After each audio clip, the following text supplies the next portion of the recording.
When does it start? Hey, David. Rand? Howdy. Oh, We're streaming live on YouTube right now. we are? Yes, we are. That way I'm able to grab the link and get this out so people can join us. Okay. I'm going to mute myself in the meantime.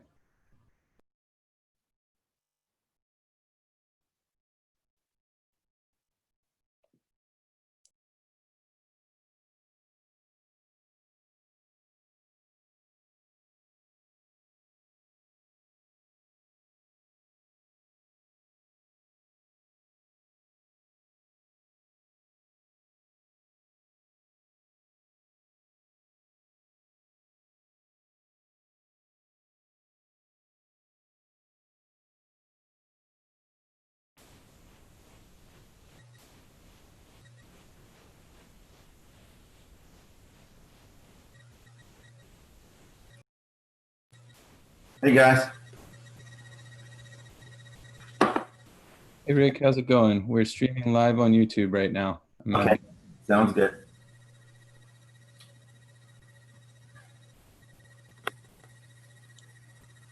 Hi, Rick. Hey David.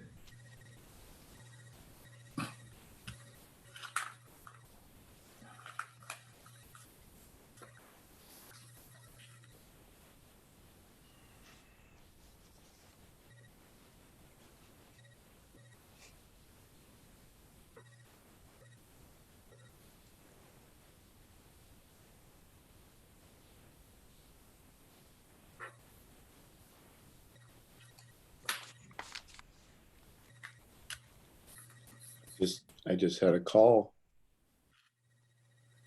From? from Florence. That was she was trying to get onto the YouTube link with the principal. Okay. So I switched her over to the Zoom. Okay. So looks like Principal Tilly is in the waiting room. Would you like me to let him in now or stay in the waiting room for a few more? Maybe a minute or, well, you can bring him in. All right, coming in.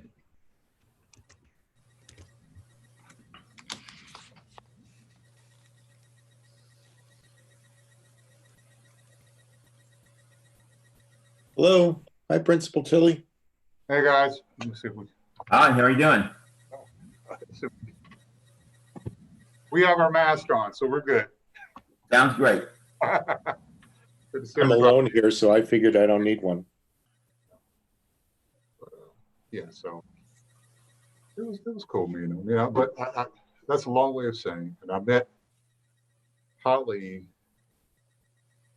when we first got, maybe a year after we were taking over the leadership, and there were some things happening, and we went to her to see if we can get some help, because the state ran us, and so, that was pretty brief, but.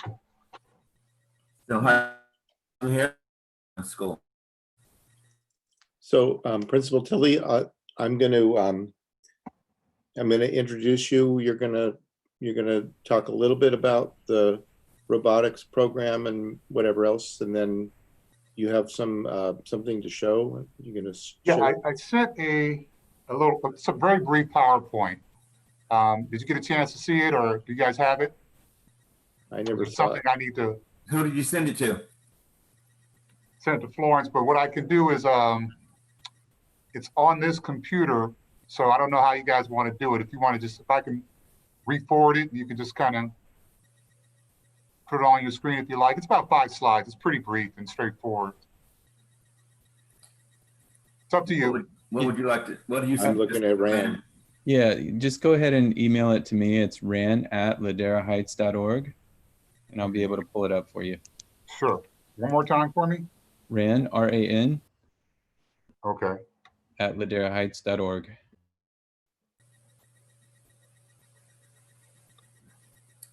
Okay. Give me 2 seconds.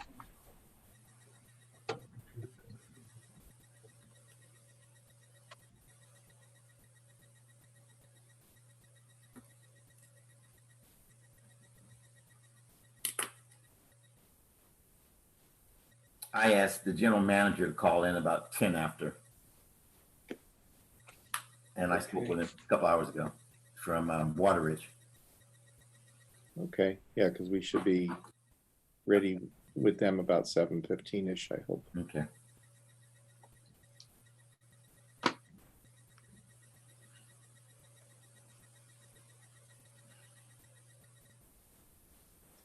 And Florence, it's La Tijera Academy. Of excellence. Don't ask me why.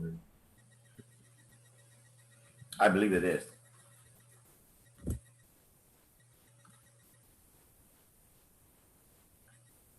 Florence, can you hear us? Yeah, talk to you. What? Can you hear us? Hardly. Okay. Do you have a check to present tonight? Yes. Okay, and it's called La Tijera Academy Yeah, Latina Academy of Excellence. of Excellence. Okay. Yeah, don't forget the excellence. Yeah, I'll get in trouble.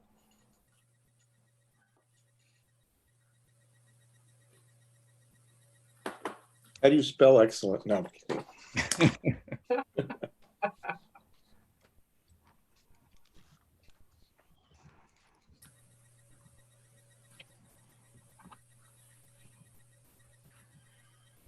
Was Stuart going to be on tonight on here? I don't think so. I think I'm going to be spearheading the cleanup day talk. That's fine. Somebody's here.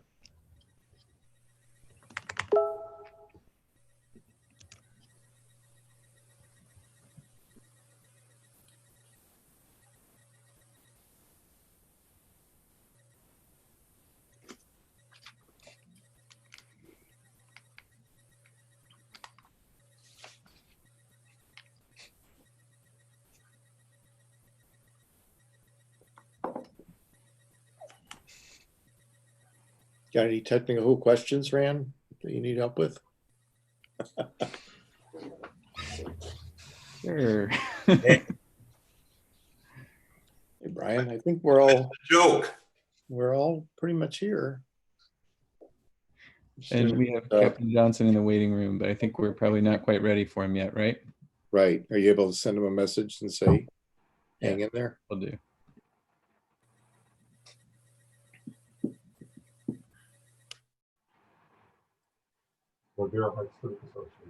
We have him about 7:25-ish.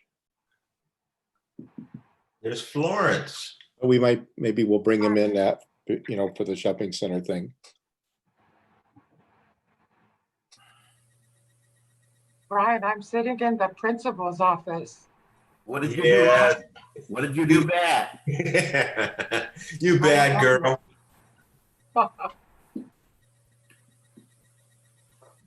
Well, you've probably been used to that detention and things like that. Yeah, she was an honor student. She was I'm sure.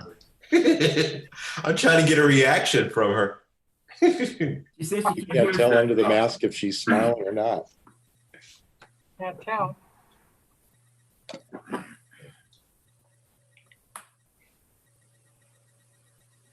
Rand, I'm gonna have, when we get it finished, we got a new flyer with more information, so we're still working on it. So what flyer on the forum that's out there now is obsolete. Okay, we'll update that whenever you're ready. Is that Principal Tilly's shoulder I see there? Yeah. Okay, you are there. Okay.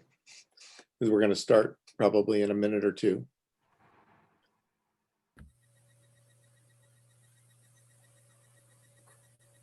It's right at 7 now. Does YouTube give you the metrics, Rand, to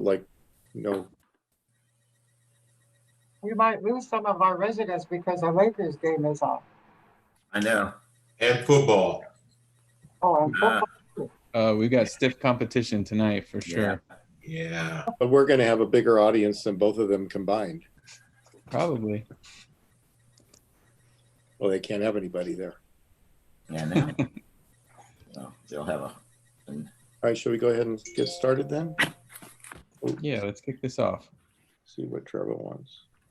I'll get out of the way. Trevor's telling me I'm lying. You're live? I think we're live now. Yep.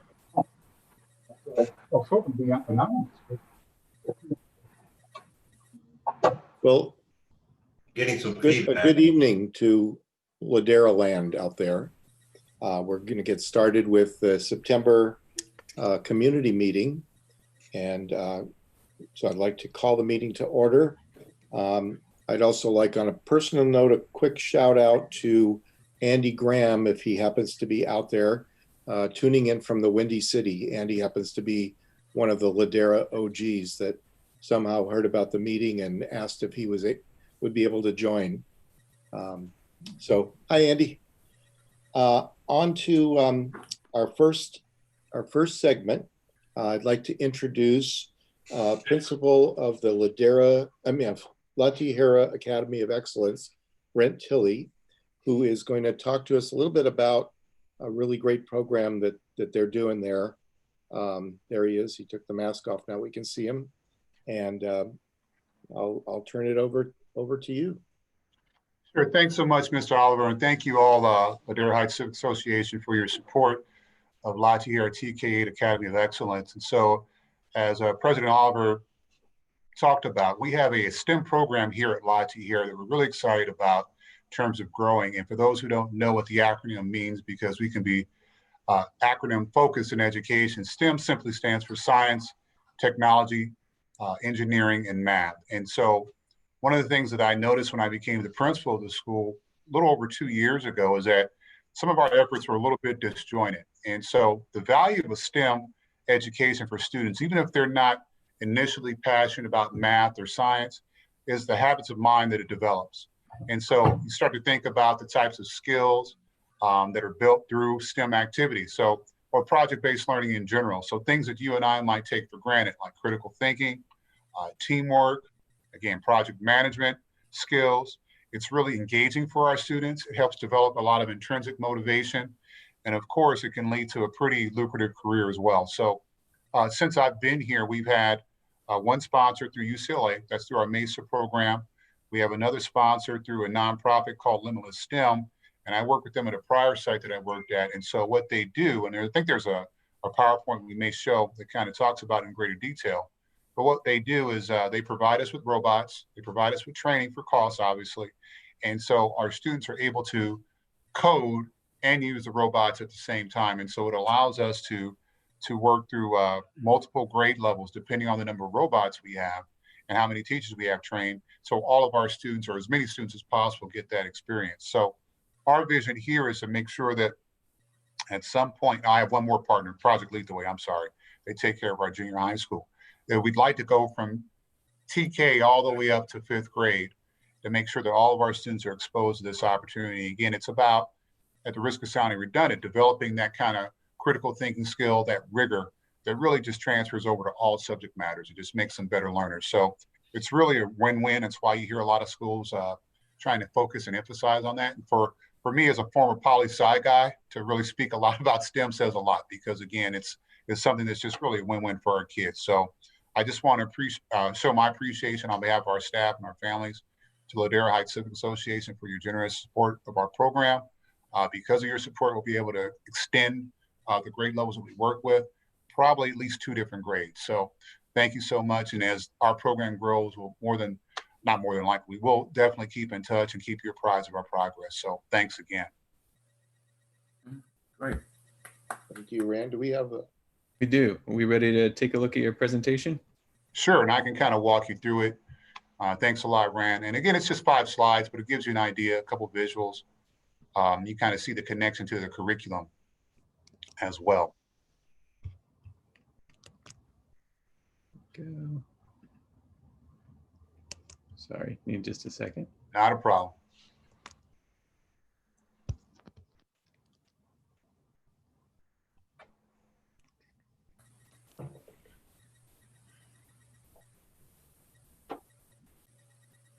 There we go. We still see my screen? yes? All right. Take it away. We don't see the slides. No, we don't see it. Oh, okay. Let me turn off the full screen here.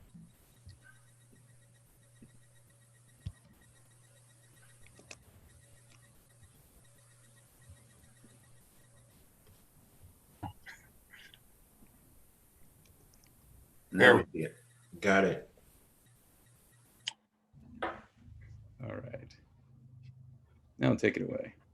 So, as I was speaking before, we do have a robotics club. It's led by one of our teachers, Miss Jouette. She's a 5th grade teacher, but she works with all of our students in an after-school environment with robotics. And so with this gift, we'll be able to kind of push it into the normal school day, and more of our kids will be exposed to it. So next slide, please. And again, you can see the screen for yourself, but typically what happens is our students have their own, there's a curriculum that goes with this. They work in teams.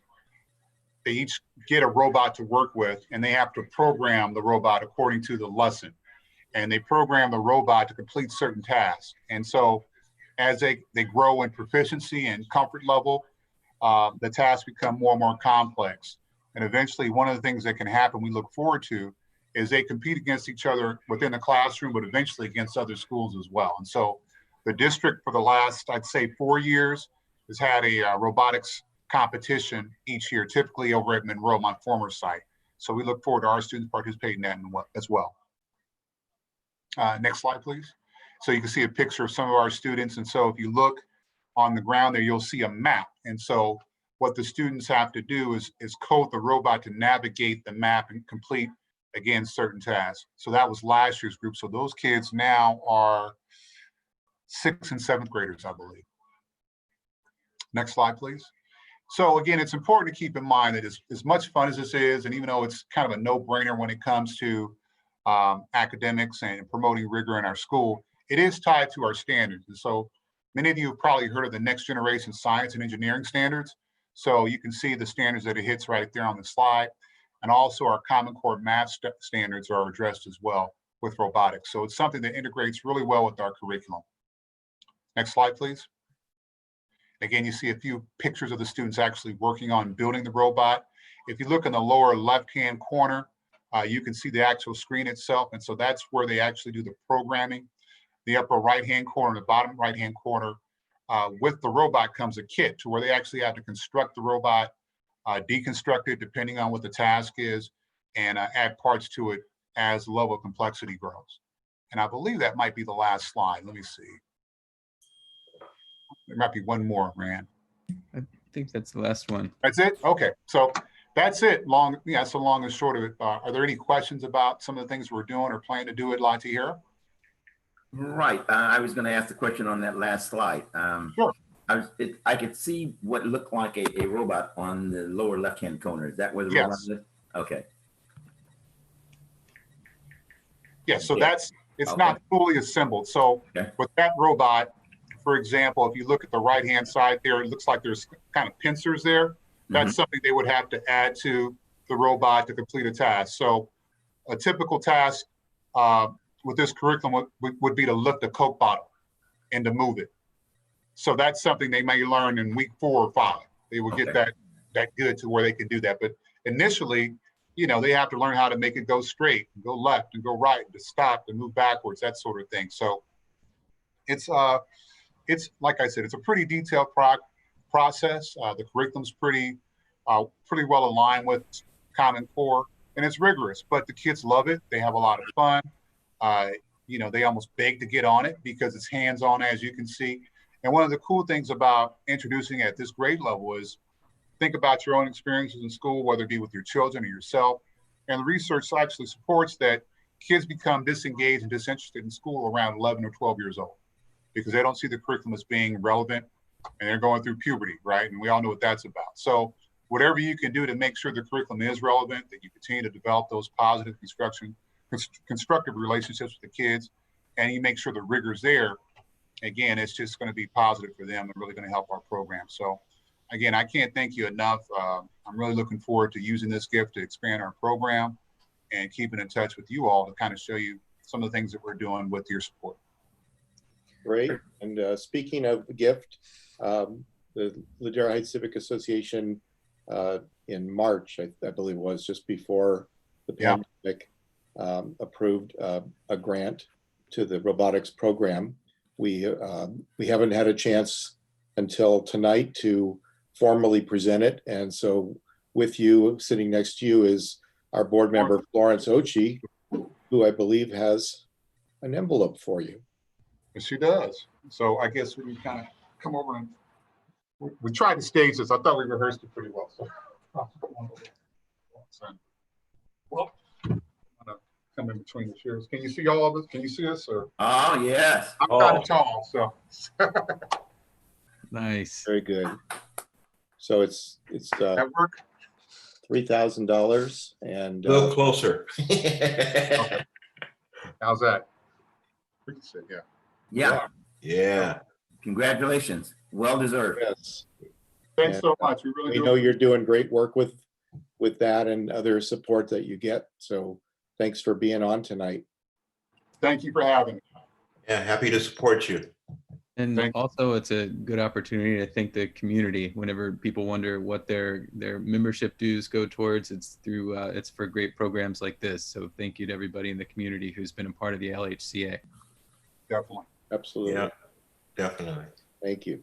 I'd like to put a plug in for us using the Valdeja Academy. They have a nice facility here, so we might be able to have a meeting or two here. The doors are open.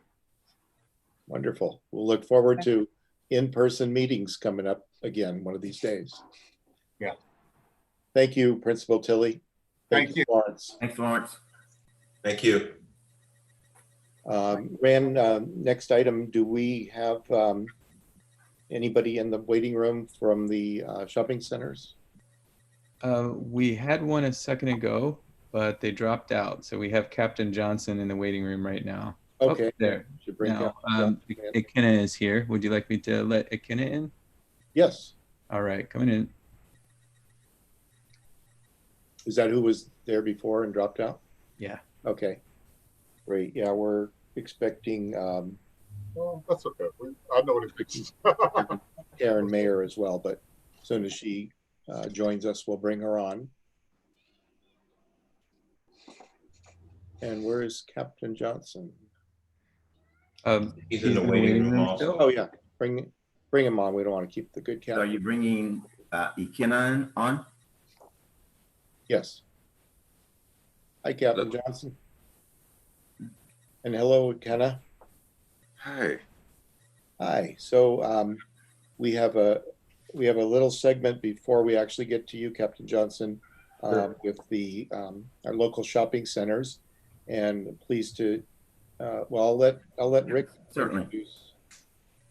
Okay, I'm pleased to introduce one of our larger mixed-use developments in Ladera is Wateridge. It's commercial and also it's had office space there. It's on the corner of La Cienega and Slauson. And I asked Akina, and his last name is Onyendu. I asked him if he could come on and talk with us a little bit about the commercial space. You know, we've all looked at Simply Salad there for the whole year, and we're now starting to see other signs going up, and I wanted him to kind of give us an update as to what's going there. It's kind of a timetable. You want to take it away? Yeah. So hi, everyone. Yeah, I've taken over for the Wateridge back in June, and since then we've had a lot of progress with particularly the retail portion of the property. Originally, as Rick noted, we only had Simply Salad, but since we've had Children's Dental just opened back in last month in August, and we have. Sorry to butt in. I think your video, you might have a cover on your lens. You're not able to. There you are. Oh, sorry. Sorry Okay. about that. And so, yeah, we've had Children's Dental open last month, and we've in the process, we have two tenants still in construction. Mike's Pizzeria, which we believe will open we're hoping by maybe next week, if not the week after. And then Firehouse Subs, which would be middle of October, second or third week of October. Tell us about the lineage of Mike's Pizza. So I know he's had the Mike's Deli, and now he's starting up this pizzeria. He's quite the character. Very excited. Everyone's very, very pleased with Mike's Deli. Yeah, he's equally pleased with his very pizza. excited to open up this space. I know he's been pushing, and there were obviously some delays related to the pandemic, but since we've been able to get him going again, he's been very active, and again, we're anticipating that he will be opening up the space for business next week. So tell us about the vacant spots. What you can tell us. I know that you're under contract. Yeah, so total for that retail section, there's eight suites altogether. Right now, we have 6 that are leased, 4 that I just mentioned: Simply Salad, Firehouse Subs, Mike's Pizzeria, and the Children's Dental. And then we have the other 2 who are kind of in the early phase of construction. One I can't say will be a nail salon that'll be in conjunction with Children's Dental. And the other is still early, waiting for his construction to start. So can't speak too much on that. But is it a restaurant or is it a different? It is more along the lines of coffee. Okay. Can I guess? Oriented. So very, very excited to get them going. Good. Looking forward to it. Yeah, we were working with your predecessors, and we went to the community and we came up with a list of things that people would like to see there, businesses. And you've nailed the pizza place. That was one of the things. And you've nailed the salad place, and you've nailed the sandwich. We have a few more things that we'd like to share with you offline and see if maybe we can target a couple of the businesses that the community wanted to see there. Yeah, definitely I'll share that with you. Yeah, exactly. Definitely open to speaking on that and learning more about what the community is interested in. Obviously, that's all pertinent information that I can then bring back to ownership and see what's out there as far as what they're looking for the last 2 vacant spaces. So we shared a press release the other day for a business coming to Ladera Heights. Can I make a guess on who one of those might be, or is that going to get you in hot water? You can make a guess. You can confirm nor deny it, right? Yes, essentially. Right. So on our blog, we shared that Prezzo Tea, I believe that's what they're called, a boba tea company was coming to Ladera Heights. So hopefully, maybe. Is that the one associated with Culver City? In Culver City? That is, I can say that isn't for this one. That is not it. Uh-oh. Okay. Okay. So we got them coming somewhere else in Ladera Heights. Somewhere else, yes. We do have one that's I think will be really good for the project and for the community. Okay. One of the things that has been mentioned over and over and over again, because everyone loves Simply Salad and everyone loves bringing food places into the community. But they were thinking that if they were driving westbound, they could pull up into your parking lot. But many of them thought if they were going eastbound, they would have to go up into Home Depot over at La Tejera and then make a U-turn and come back out. And that was being a little burdensome for a lot of people who wanted to stop by Simply Salad. Tell us what you did to solve that problem. So yeah, this was a project that was started before I started, but was finished. And you are able to access that retail portion off of Gold Leaf. If you do pull into the project, you can turn right at that 24-hour, and it does allow you to drive around in order to enter the retail section. So now we have access going both east and westbound. And there's additional parking? Excuse me? There's additional parking to what they see in the front? Yeah, we have parking along the side as well as in the front of the retail portion as well. Okay, that should make a lot of people more comfortable because they were thinking they would have to do the turnaround. I had no idea. Okay. Yeah. Any questions from anyone else? Okay. No. Appreciate you being here tonight to give us some insight into terms of what's coming for the community, and look forward to hearing more in the future.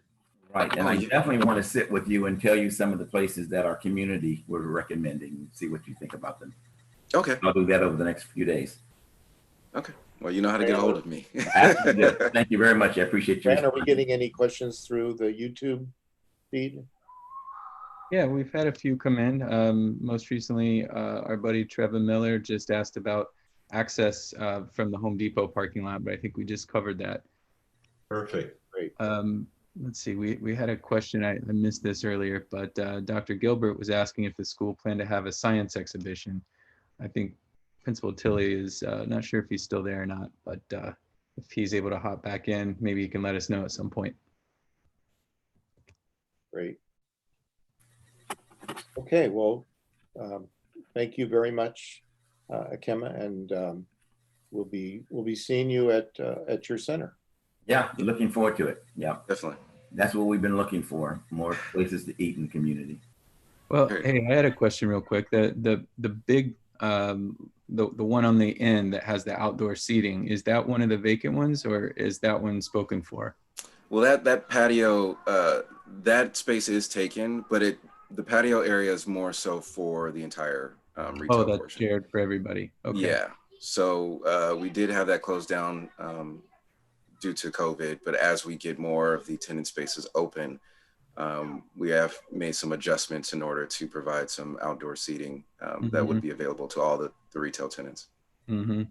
And When I is drive there- by, oh, go ahead. oh, I was just gonna say, when I drive by, I imagine that being a little wine bar or something, you know, sitting out. Yeah. It is. It's very cozy. So appetizer, it's nice. Is the Yeah. Sub restaurant a chain or an independent? Independent. Great. Have you tried it yet? I have, yeah, and it's good. Yeah. It's good. 20 questions. Okay. Well, thanks for joining us. You're welcome to stay around, or if you don't want to, you have other stuff to do, leases to review. Then No, I'll stick around. okay. Thanks, Jenna. But thank you for having me. Yeah, thank you. Thank you. Have we had Karen Mayer from Ladera Center? Has she made it on yet? In the waiting room, Rand? Nope, she's not here yet. Okay. The other center that we have a little bit of information that Rick Aldrich is going to share is the new interchange center that is being developed by the Red Mountain Group. Right, they call it the Triangle on La Cienega Triangle. I had never heard that, but the center has been named the Interchange at La Cienega. We asked if we could have some input on that, and I don't think they allowed that. But it's the Red Mountain Group who's building it. Steve Dolander, he met with us, I think, back in a couple of months ago, where he kind of gave us an update what was going on. But there was a big surprise about the large grocery store there. I think most of us had heard early on that was being built for Smart and Final Extra. Their new business model has an extra.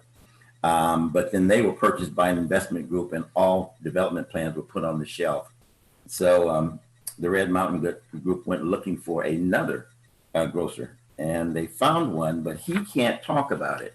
He said he's still under contract because the owner of that particular property is going to have a major grand opening, and they don't want it to be preempted by any talk about it. So everybody knows it's going to be Amazon store, even though Tim Dollander can't talk about it. It's going to be a store like the one that opened in Woodland Hills. Everybody use or get market already at the market with their market. I think we're losing you on buffering, Rick. Yeah, we lost you, Rick. I can see you guys.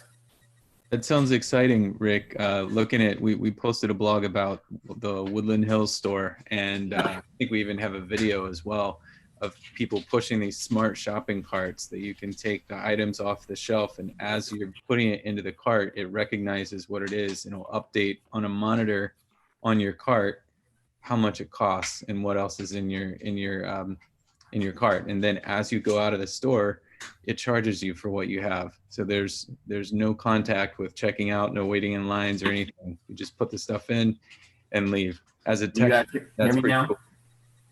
Yeah, Am I we can hear you. Okay, go ahead, Grant. I already went. It's lost. Yeah.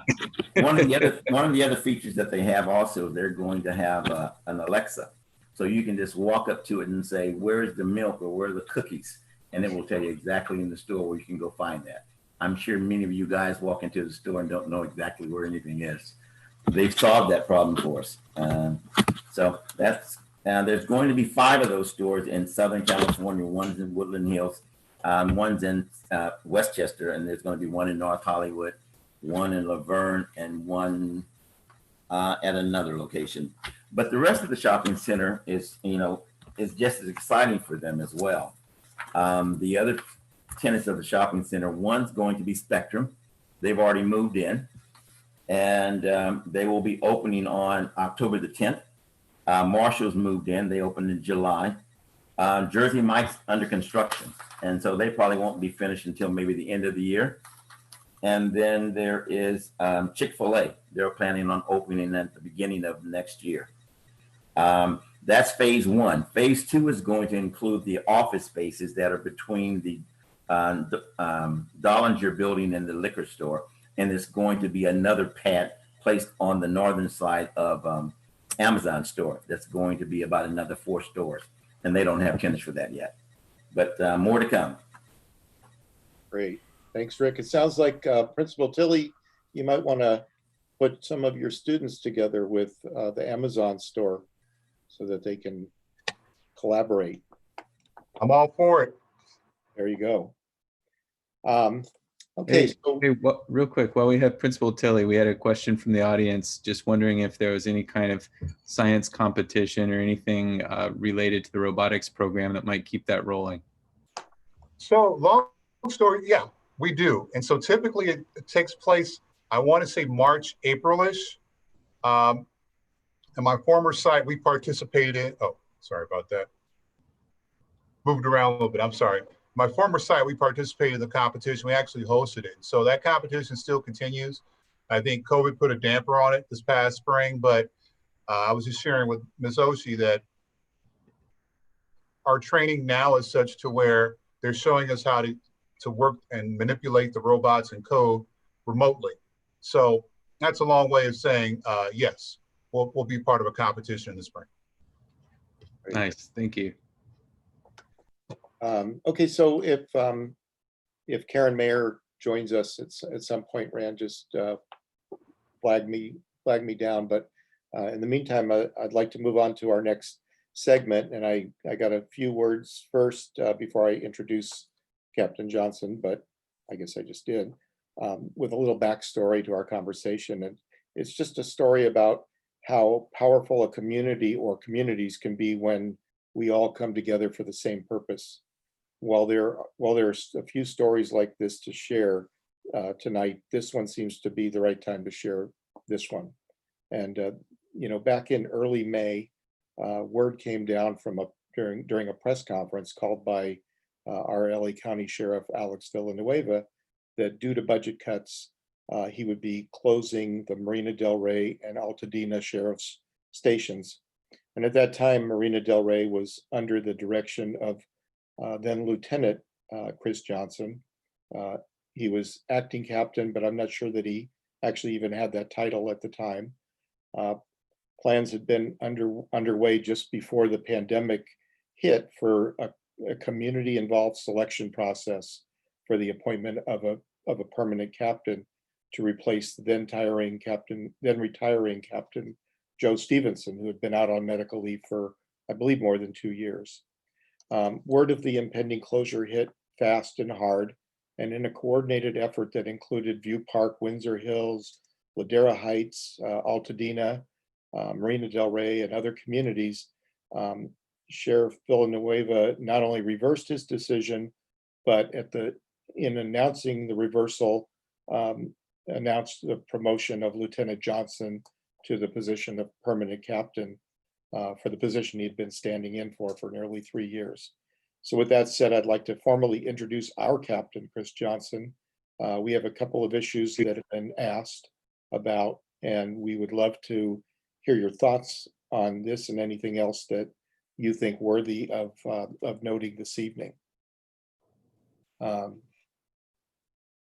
Sure. Were you saying? Oh, okay.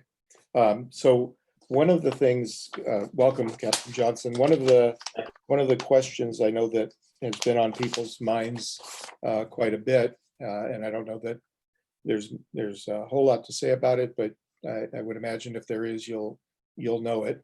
Is the tragic shooting of the two Los Angeles Sheriff Department officers in Compton just a couple weeks ago.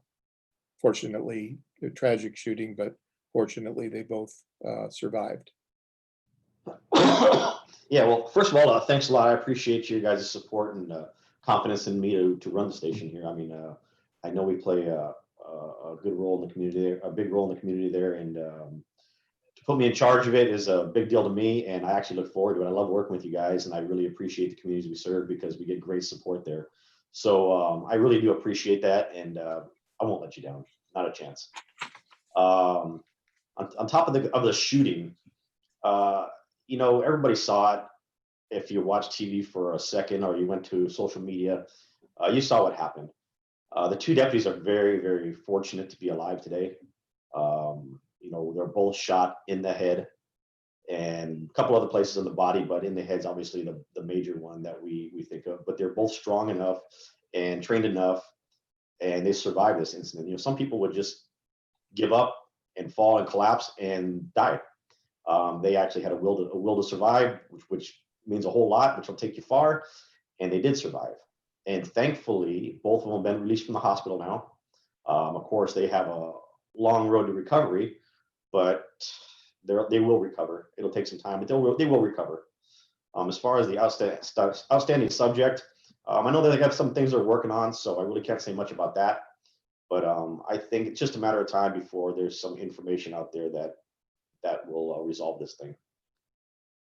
So personally, you feel they will catch the person? Oh, I'm 100% confident they will. Excuse me. You know, regardless of what's going on in our communities or what's going on across the country, no one wants to see this kind of stuff. And we know the community doesn't condone this kind of stuff. It doesn't matter what your stance is. We know this is not condoned by anybody. So, you know, we just know it was some person that has some serious issues that did this, and they'll pay the price for that. But this is, you know, we understand the community supports us at large, and we're thankful for that. Captain Johnson, I don't think that the deputies didn't have body cams on them at the time, did they? No, so the body cams are actually just getting introduced to the sheriff's department. We've been trying for years to get them, but finally they come up with an agreement to get the body cameras. And we're a large department, so you can't just give them to everybody and say, here, wear this. There's training that's involved. There's a lot of technical things that are involved with this stuff because, you know, people they think you just hand somebody a camera to put on their chest and that's the end of it. Well, no, because now there's legal things that we have to think about and other things. So we do not have body cameras, but they're being issued to one station at a time throughout the county. Great. Brian, did you have a question? Oh, you're muted. Muted. You're muted. Sorry about that. My dog was barking earlier. I said, you don't want to hear that. I know a little over a week ago, there have been arrests, and this may be what you alluded to, Captain, as far as some of the investigation ongoing and things they're working on, as far as a SWAT arrest of a suspect in a carjacking that they thought may have been related or not. But again, our thoughts are with the deputies and their continued recovery, and hopefully that saw the reward has increased dramatically, and hopefully that will be sufficient incentive to bring forward some good leads and bring this person into justice. Definitely need that. Yep. The other thing was, and obviously property involved, not human life, which makes it a little less important, but closer to home, and that's the recent vandalism at the Ladera station. Right. So I'm not sure the exact date now off the top of my head, but as most of you guys know, a few weeks back, our Ladera substation, which is a community relations kind of station, was vandalized. some knuckleheads went out there and thought it'd be smart and cute to break the windows and tag the building. And obviously we found out about that. It was too late. By the time we got there, everybody was gone. But that's okay. The building is, as you've seen, if you haven't seen, it's now, the front of it's now boarded up. It'll probably be boarded up for at least another month or so, working with property management, get the windows replaced. But I think it's smart to keep it boarded up at this time. It's really hard for us to watch that storefront 24/7. So we're doing our best to do that. Suspects, we're very confident it's not from within our community. We don't have those problems in our community, so we're not worried about that. We're pretty confident it's people from outside the community that just took advantage of the situation, the fact that no one was around to do this. Well, no one that could stop them was around to do this, so they did it. But it'll be back. It'll be back just like it was before. Maybe a few changes to the windows, maybe a little bit more transparent so you can see into the windows. But it'll be back. We're actually working on trying to get that place staffed more often, so the community can use it more often. But we requested it, and we're trying to push for it. But as of right now, the budget's kind of tight, but we'll still try to get it staffed. Captain, a couple of questions from the audience. One is there any security footage of folks that are the suspects for this? And then second is, we also saw on social that there was a photograph of some vandals potentially doing the damage. Has it been determined that that was a real photo as opposed to photoshopped? I don't have the information on that. Our detectives are working on that. They're working with some other detective agencies on that, but they are still working on that. It's hard to even make an identity from those pictures. But there's other things that we can do, and there's other videos that might be around that we can use. But I'd rather not talk about that at this time. Rand, I think Karen Mayer may be in the waiting room. Nope, not there. No. Okay. I did send her the link. Hopefully she takes a look at that in her email and joins us. She sent me an email saying that she accessed the site and is just waiting for access. She may be on YouTube. I'll try to track her down, David. Okay, thanks. Anything else, Captain Johnson, that you wanted to impart tonight? No, I just know that we're regardless of, like I said earlier, everything that's going on, we know we have the community support. We're very, that makes our life a whole lot easier. We're not going anywhere. We're not retreating. We're staying in the community. We're doing our job. We'll do it professionally. If we don't do it professionally, I would like to hear about it. That way we can answer for it, and people can be addressed. And if, good or bad, I'd like to hear from you guys. I like to talk to the community. I actually prefer to meet face to face. Unfortunately, the times we're in makes it very difficult. The Zoom thing I know is probably not comfortable for all of us, but that's just kind of the way it is. Hopefully soon we can get back to normal. But we're here for you guys. If you need us, we're open 24/7. Our lobby is open. Our phones are always open. And I'm here 5 days a week, Monday through Friday, usually during business hours. But I could be reached other times if you want to contact David or some other people in the group. So I'm here if you need me, always. Great. And before you wrap, Captain, and we move on to the next guest, I want to thank you and your deputies for coming out for Ladera Cleanup Day, and we're going to talk about that in a little bit.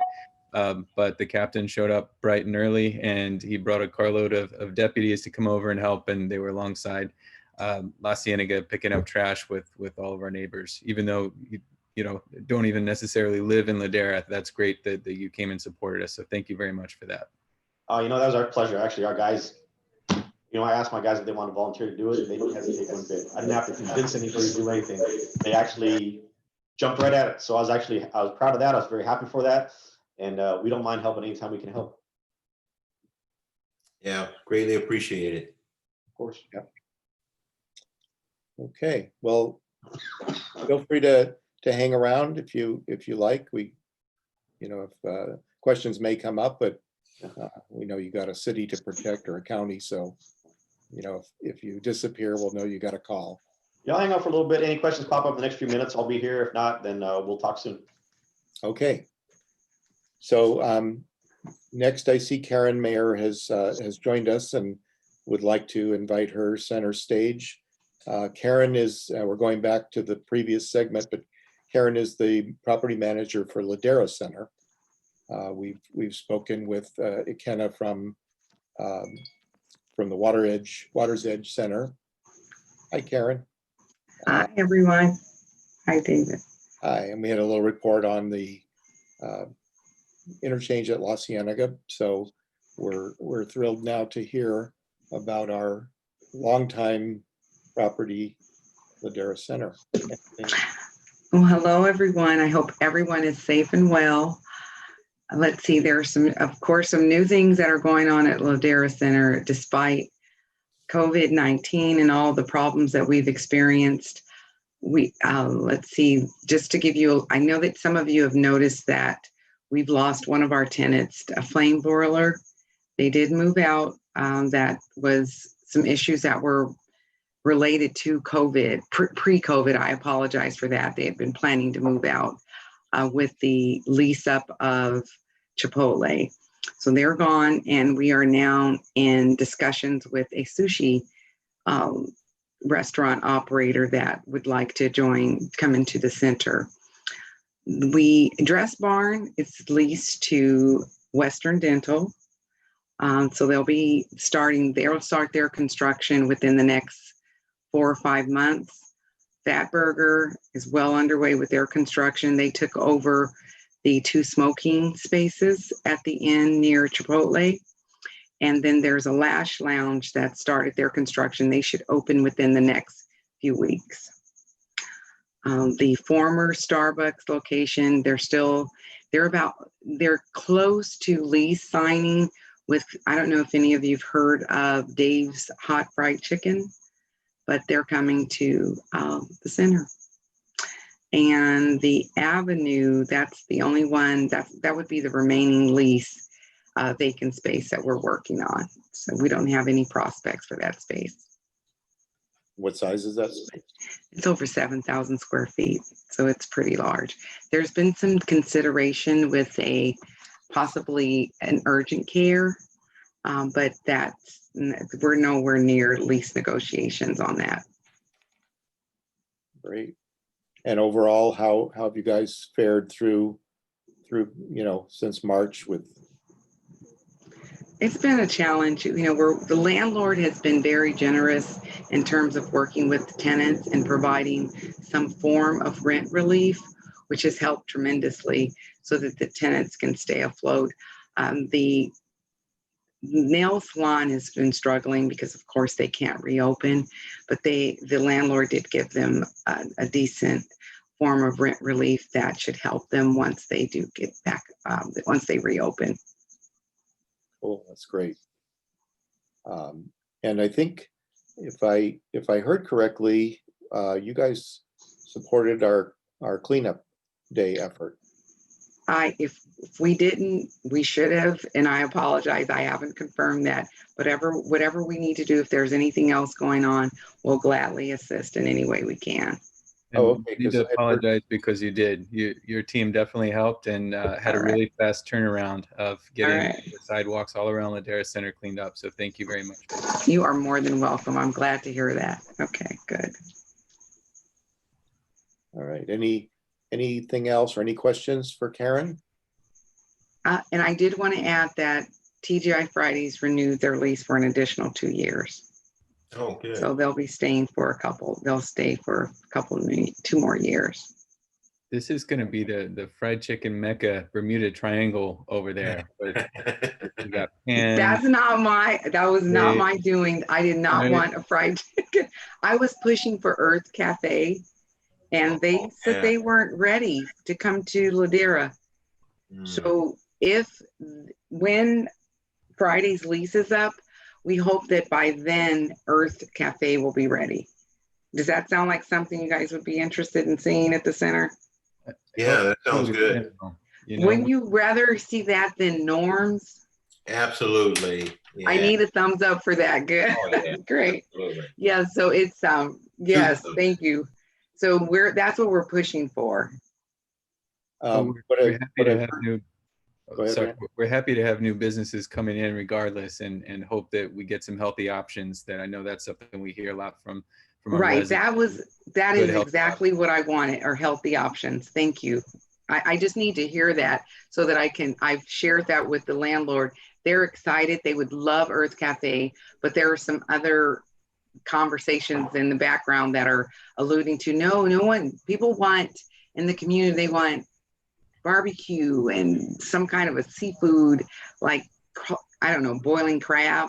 And I said, I think it's, I'm voting for Earth. So thank you for sharing that with me. So we have a couple of questions from the audience here. The first is, what's the status of the Bank of America and its reopening? Bank of America is not part of this. This is not part of that parcel. That's a separate entity. I apologize. I can't provide an answer for them.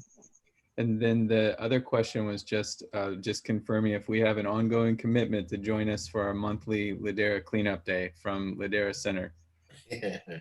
Okay, so I can say 2 thumbs up. Yes, yes, we Awesome. do. Thank you for that. You are more than welcome. Okay, that was all the Anything questions. else? All right. Well, thank Yeah. you. Thank you, You Karen. guys, I appreciate you're it. more than welcome. You guys need anything, let me know. Yeah, I have a question. Yeah. At one time, you guys were talking about putting another landing plate between Fridays and Starbucks, another site there. Yes, that's off the table because of parking restrictions. Okay. Oh, the other thing that we're entertaining are electric charging stations. So we're discussing, there's some negotiations with both Tesla and Electrify America. The only problem with Tesla is that they're proprietary. So they're not reciprocal. Tesla can, I think their charging stations, they won't allow anyone else that's non-Tesla owned. I don't know if any of you own Tesla, but a Tesla vehicle. But the other ones, Tesla will allow an attachment onto their whatever they do to charge at other charging stations. Mm. Okay. So to answer your questions, that's on hold because of parking restrictions. Yeah. I know this is probably not under your preview, it's probably under Ralph's, but I've noticed that every time I've gone to Ralph's in the last month, I had to go looking for a shopping cart. I can talk to the manager. Yeah. That I don't know if they're short staffed or what's going on, but I don't think they're disappearing because they have those barriers that prevent them from leaving the center. But as everyone knows, there has been a significant increase in homeless population at the center, and our team has been working to try and keep them away, but it's a challenge for everyone. And I don't know if they've found a way to remove those shopping carts, but I will speak with the manager and their regional manager regarding those shopping carts. They're typically out in the shopping center, but they just haven't been rounded up to bring into the air sales. So that alludes to then the staffing. I'll still mention it to Andy. Please do. Okay, I will. Thank So you. we have a question that kind of bridges Karen and Captain Johnson here, just around the security of the parking lot, whether it's vagrants or broken glass or whatever. Something I've noticed at Home Depot is they have the big spotlight with a camera. I don't know if they've seen success with that, but maybe that's something to think about, of just monitoring and just the presence of, the almost illusion of more security in the lot. That's a good comment. We have the landlord has asked that I go out and bid in CCTVs to install around the center, especially on those parking lot poles.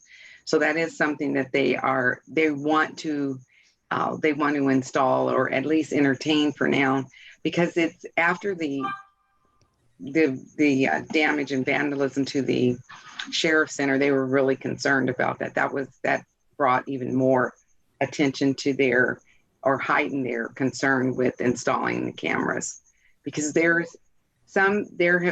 on other centers, they have been sued because it gives a person the false sense of security that, it's a 24-hour surveillance and that someone can see whatever activity is going on.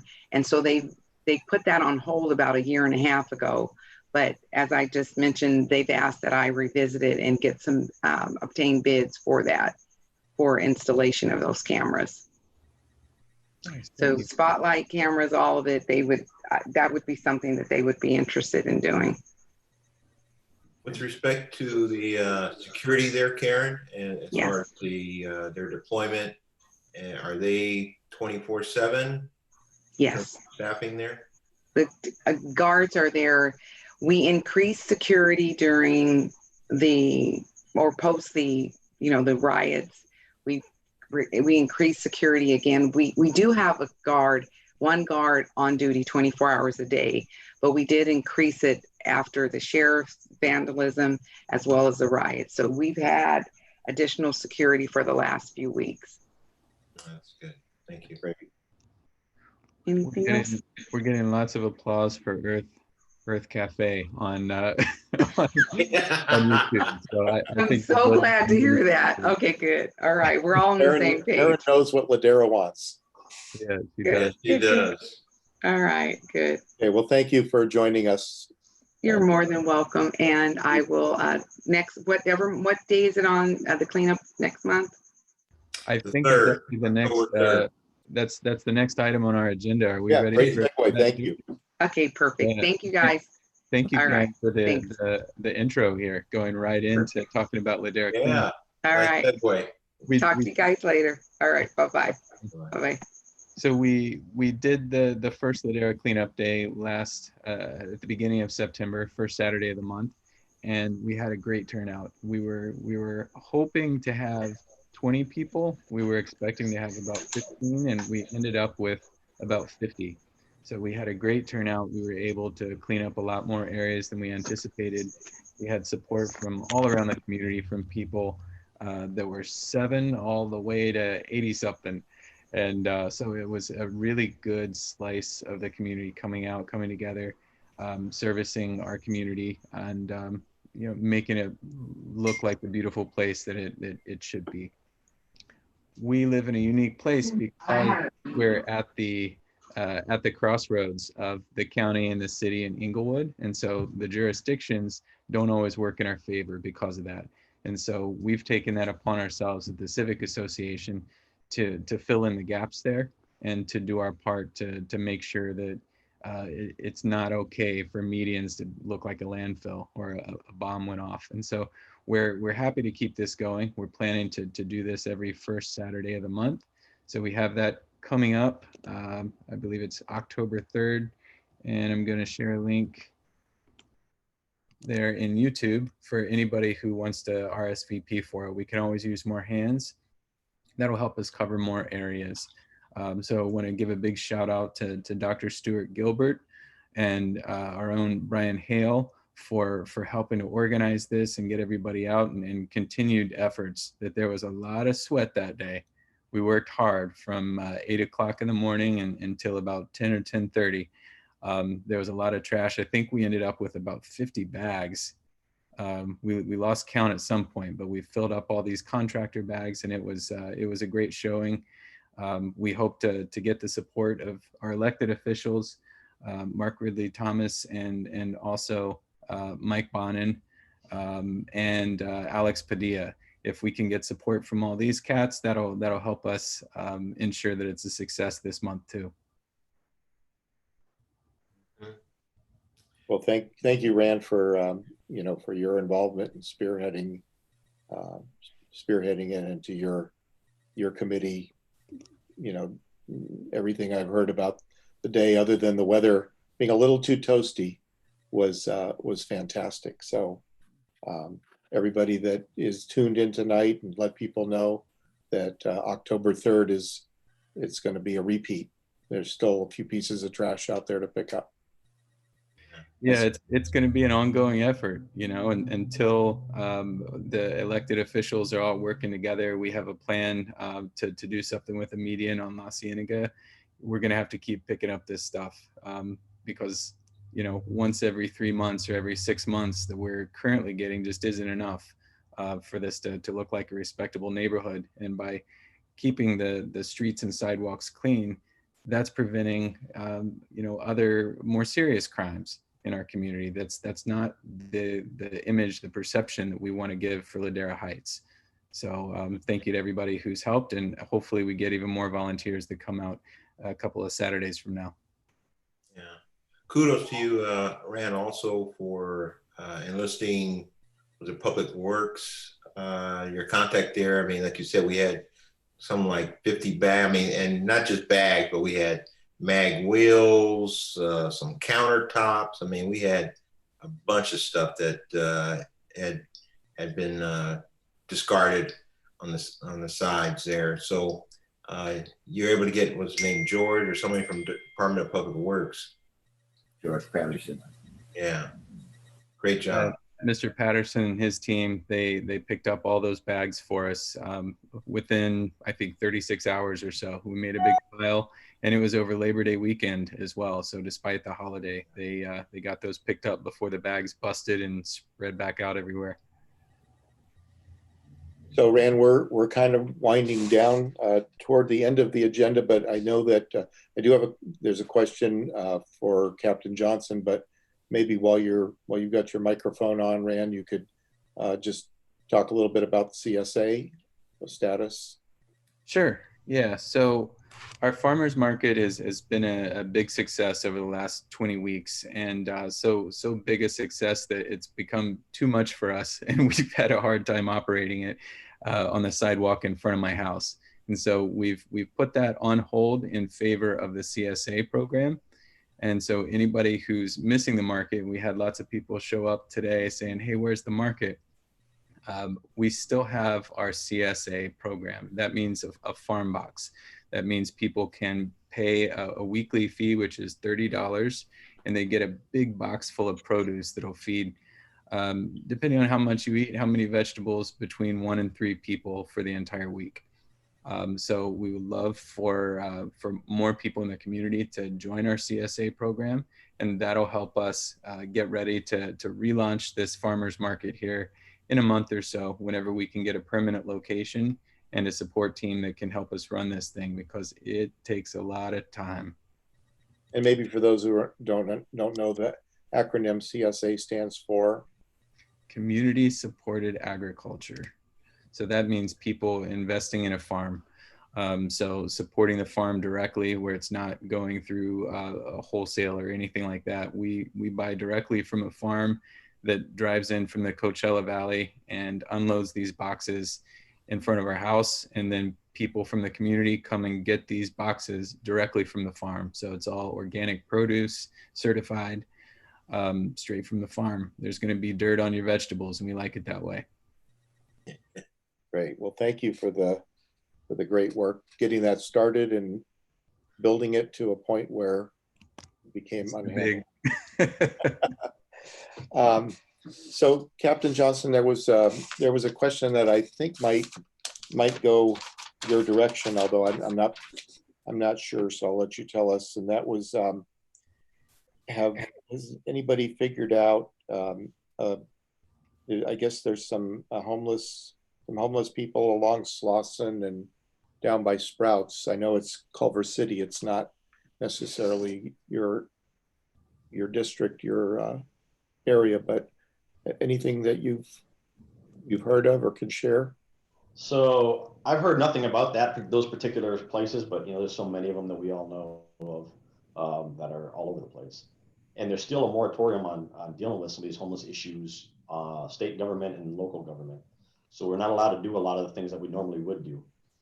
We do our best to do everything we can in our areas as far as keeping the encampments out. I mean, we can't keep the homeless from walking the streets or nothing like that. We can't stop that. It's not illegal, but we do our best to keep, to keep the encampments out.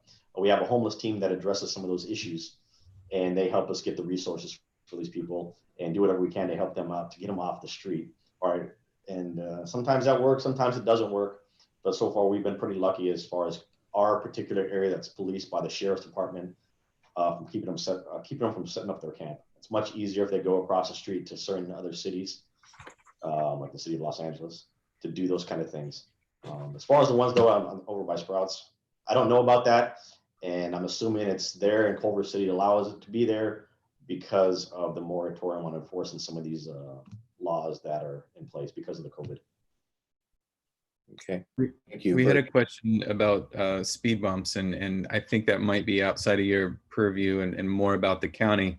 But on Little Slauson, specifically on the north side, I saw there's been some new speed bumps installed, but we have some folks asking about the south side, if that's something that might be on the radar. Yeah, and as far as I know, I have no idea. Honestly, that's Okay. not something that we work on. That's something with, I think, county public works does, and traffic and all this different stuff throughout the county. But it's not something that we work on. So that would have to be them. Got it. We have the And- context, Rand, I'll give them to you. Okay. And I have one more very serious question for Captain Johnson. It's regarding the shelf behind him and why it's missing a Rams hat. Well, I don't want to go any further because you'll see the other hat that's there. And you probably won't like that either. It's an Angels hat. I moved in this office when they promoted me.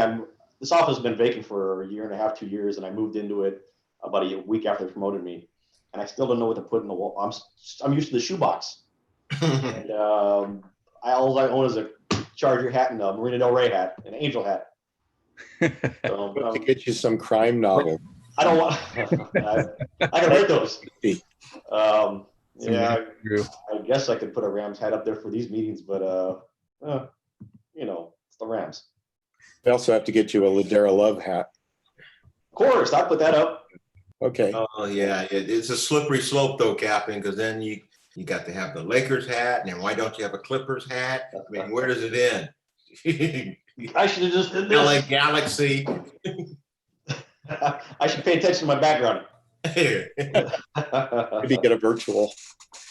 I should be on. I'm not sure where you are, but it looks pretty nice. Me? Yeah, I'm not sure where I am either. I know I'm sitting in my office. If I turn my camera around, you can see the harbor out here. I actually have a pretty good view from here. All right, let's go boating. Yeah, I see you go by. All right, well, getting back on track here. Thank you so much again for joining us tonight. We have a couple of election-related items. One is a hyper-local Ladera Heights Civic Association, and the other has to do with the candidates forum coming up. So I'm going to turn it over to Brian to start with the Ladera Heights Civic Association elections. Yeah, thank you, David. Good evening, everybody. Brian Hill. So, as David mentioned, it is election season, and not just our national or local politics issues, but our time for our annual process of selecting members to join our board of directors. So this year we are filling 7 positions, and many people may ask, well, who's eligible to run for one of these board seats? And essentially all association members who are current with their dues are eligible to run for a seat on our board. The top 7 candidates with the most votes will be elected, and the remaining candidates, if there are some, will have the opportunity to serve on our board as an advisor if they choose. So really is no loser, an opportunity to volunteer and serve in either of those 2 capacities. Of course, those of you who are listening now, and hopefully there are a few good men and women who are out there now listening and are contemplating running for the board, and we wish you would consider running for a seat on our board. Our association is a volunteer association, and we can't function without people who are willing to devote some of their time and energy towards some of the efforts you've been hearing about, keeping Ladera a beautiful and vibrant community. As a board member, you would be expected to work on one or more of our committees. You've heard of some of the things that we're involved in, and these committees are many of the things that you've already heard about this evening. As a matter of fact, I'm familiar with our farmers market, hugely successful. Rand spearheaded that, and we're hoping we'll be able to resurrect that once we get a partner to help carry some of that burden. But that, our neighborhood cleanup campaign is another activity that we're engaged in. And again, October 3rd is our next upcoming cleanup date. The traffic and parking forum. We haven't had one in a while, but some of you probably have attended that. And this is an opportunity where we brought in law enforcement partners, CHP, sheriff, as well as traffic engineers from the County of LA to provide information about their policies, the engineers in terms of some of the plans that they had implemented and had on the drawing boards as far as mitigating the traffic congestion, something that we were all concerned about. Obviously, it's less of an issue now with the pandemic, and traffic is substantially less. But I don't think there's any of us who don't think that probably sooner rather than later, we'll get back to a situation where we're wishing that we didn't have as much traffic. We also have another group. It's very exciting. Rick and Dorothy are involved with this, and that's a collaboration working with our city officials on an upcoming major redesign of the La Cienega corridor. I mean, this is something that will transform the center median of La Cienega, bring in some engineers for water reclamation, and so the shoulders of La Cienega will be changed, and we're hoping that we'll bring in some hardscapes and the things that we're involved in on a monthly basis. Ran and Dr. Gilbert in cleaning the median, they're the originators with regard to this cleanup effort, and so hopefully, having that be part of our communities within probably the next year, and we'll probably speak more about that in the upcoming meetings as far as where we are. And I guess the last thing I would talk about as far as some of the things we've done recently is the drive-in movie night. That was hugely popular. And in fact, it was a sellout, and Rand, who was instrumental, and Ray and Carla Lowe were major sponsors for that event, made it possible as well, such that, we got a number of people wanting to know when's the next one. So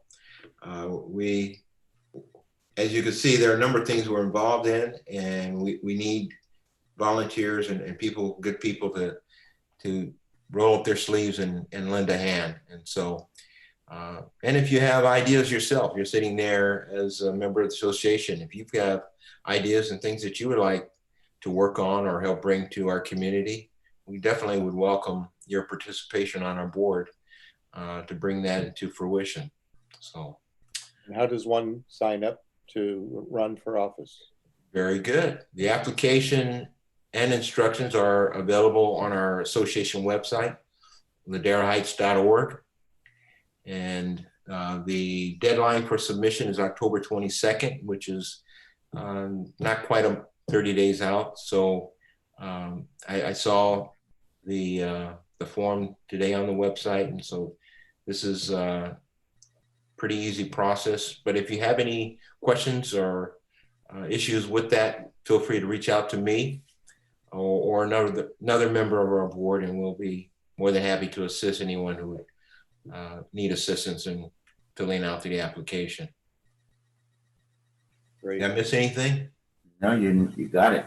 That was good. Yeah. And I posted the link in the chat on YouTube for people to be able to apply if they're interested. And as a relatively new board member, I want to point out that it may seem scary at first, and it's not. These are our neighbors, and this is something that we all take very seriously, but we also have a lot of fun getting to know each other and giving back to our community. So if you have an interest in making Ladera a better place and getting to know more of your neighbors, this is a great way to do it. I've met so many people in the last 10 months or so that make this an even better place to live. So I encourage you, if you're even thinking about it, just go ahead and fill out an application, and you don't have to accept it. You could be an advisor, or you could withdraw it, but put your hat in the ring if it sounds interesting. We'd love to have some more active people in the community join us in the board. Hear, hear. Excellent. Thank you, gentlemen. And the last item for tonight is the the election coming up for supervisor, county supervisor District 2, replacing the outgoing Mark Ridley Thomas. Florence Ochi has been kind of spearheading our part of the event, and I think she's in transit from La Tijera Academy of Excellence, so isn't with us right now. But we have a Plan B, which is for Rick Aldridge to report on her behalf. Yes, one of the biggest events that we had this year was the candidates forum for the 2nd District Supervisor. We had it in the springtime, and it was over at Knox Church, and it was standing room only. And that's when we had 8 candidates. We've whittled that down to 2 candidates. The 2 candidates that got the most votes are now going to be doing a runoff. And those candidates are Holly Mitchell, who's the state senator right now, and LA City Councilor Herb Wesson. The forum's going to be on Tuesday, October the 6th at 8:30 to 8, I believe, and it's going to be on a Zoom platform. It's going to be sponsored once again by the League of Women Voters, by the United Homeowners Association 2, which is View Park, Windsor Hills, and of course by Ladera Heights Civic Association. Like David said, Florence has been kind of one of the chairs of that, and she's working with John Heath over in View Park. This time we're going to have a different moderator. It's going to be Adrienne Alpert.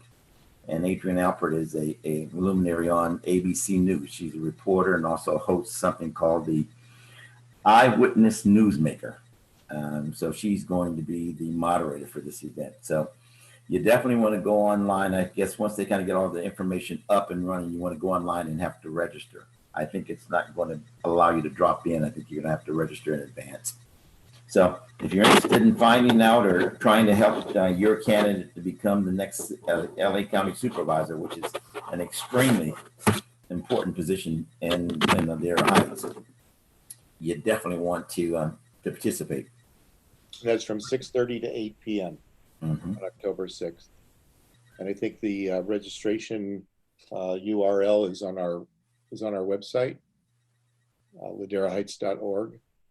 So be sure to register. This is a very, very important, regardless of how active in the community you are or not. This is a very, very important election for us locally here. It's countywide. This is not just the Ladera Heights Civic Association. So this is our county supervisor. Right. So anybody have anything to add?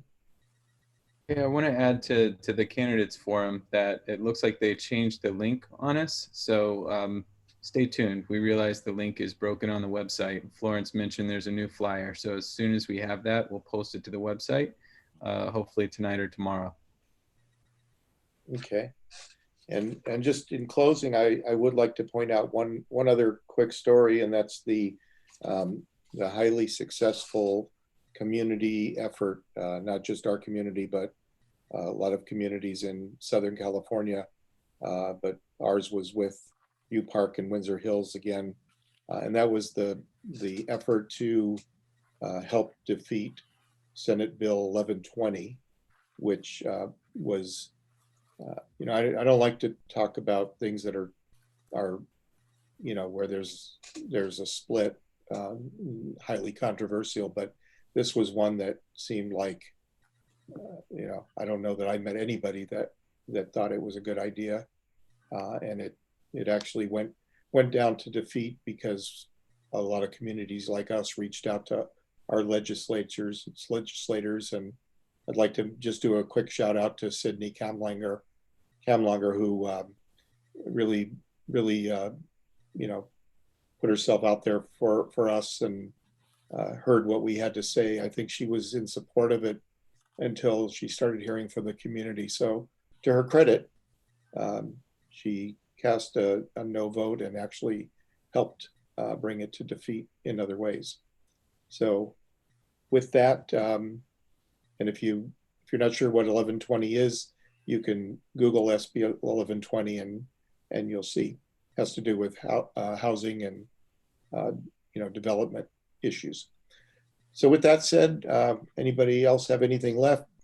Doesn't sound like it. Going to adjourn the meeting, and we'll see you all next month. Thank you very much. Thanks, All right, everybody. everyone. Stay safe.